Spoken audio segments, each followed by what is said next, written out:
be a little odd to some of you, but I'm going to give you a brief seminar in how not to fix a Broadway show. We'll start with the review that appeared in the New York Times on May 28th, 1982 by Frank Rich, who said, "Our heartfelt sympathies must be with the staff of the Alvin Theater tonight. Consider it, they kicked out Annie to bring in Merrily We Roll Along, The Little Prince and the Aviator, which closed in previews, and Little Johnny Jones. To prove that bad things don't always come in threes, we now have Do Black Patent Leather Shoes Really Reflect Up? I'm told this show did well in Chicago and Philadelphia, which makes me wonder if State Street is still a great street, and if the Liberty Bell is the only thing that's cracked." Well, when you read a review like that for your Broadway show in the New York Times, usually that show vanishes into the mist like Brigadoon and is never heard from again. But my wife and I, hi Liz, my wife and I went to an equity production of Patent Leather Shoes last year in Connecticut, out where we live, and I have to tell you, those silly sex jokes and those quaint, sentimental songs still had people laughing and dabbing at their eyes with their handkerchiefs. So I think I have to tell you how my journey with the show began. And it was an audition at the Alvin Theater for Annie. And it was an open call, and my number was 365.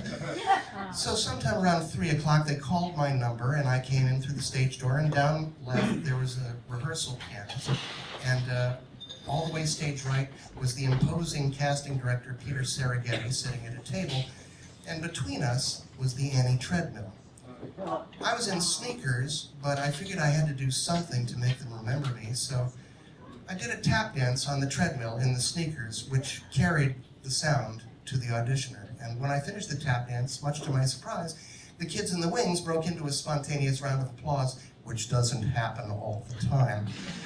And I packed up to start to leave, and Serighetti said, "Hey kid, come here." I went over to him and he said, "What do you know about patent leather shoes?" I said, "I have a pair."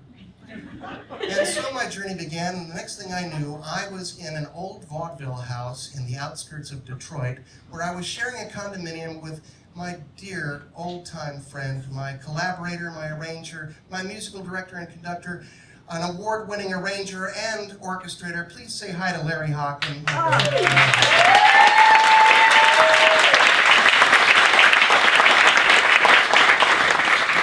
And we found ourselves doing this show that had been running for a couple of years in Chicago in a very small venue. The producers wanted to take it to a bigger venue with an eye toward Broadway.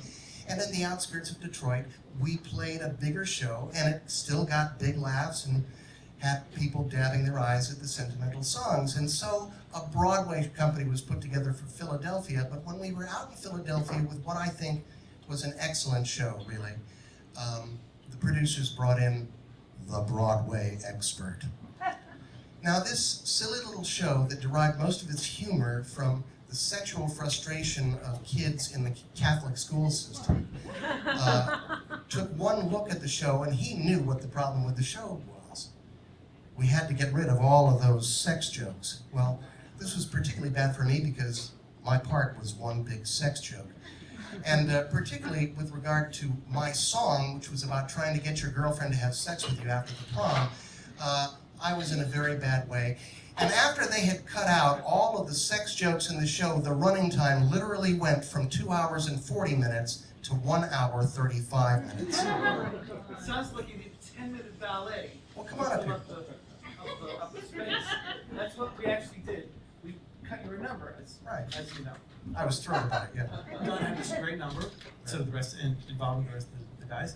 And well, Oklahoma had a 10-minute ballet, and that's a good show. So we should put in a 10-minute ballet. We rehearsed this new, this is not a joke. Seriously, we rehearsed this new ballet, and everybody knew that this was like a major problem, and we should cut it. But the choreographer convinced the producers that they shouldn't make any final decision until they had heard it with full orchestra. So over a weekend, it was orchestrated, and orchestrators staying up all night, and copyists being paid $5,000. and they were to present to the producers and director the next Monday. So on the Monday rehearsal, we rehearsed with the orchestra for about 10 minutes, and must have been at least 10 minutes, I guess, for a 10-minute number. And we played it this one time, and the director then said, okay, now we've heard the music. Larry, would you please make the deepest possible cut in the ballet? And I said to the orchestra, please cut bars 93 through 426. And that number was never heard again. And they just kept making changes, and the more changes they made, the worse the show got.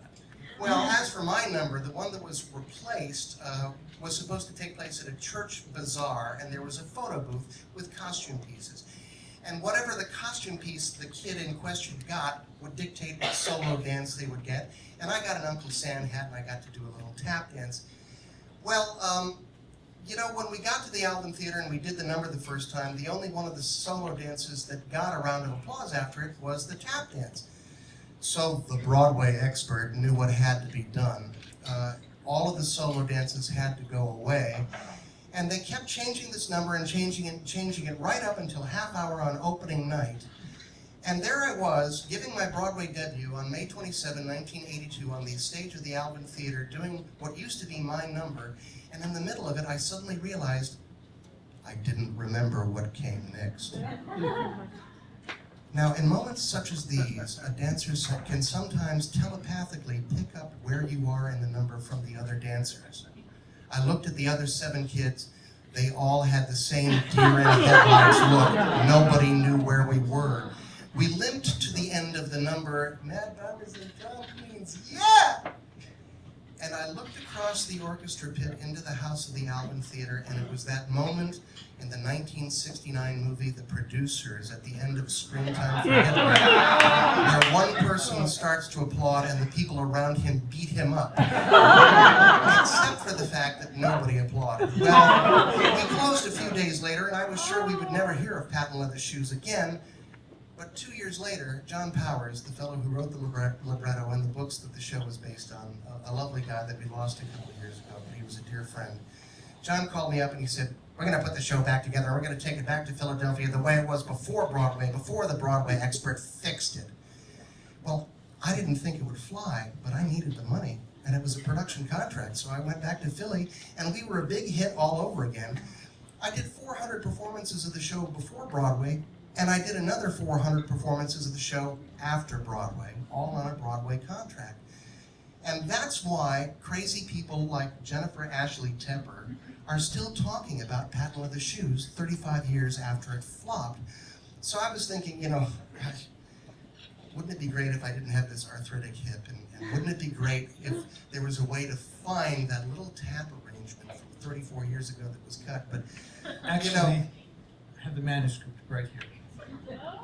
Well, What, a whole 10-minute ballet? obviously, this is the only man in New York who has more sheet music than Michael Levine. But in circumstances such as this, there are only two words you can say: hit it.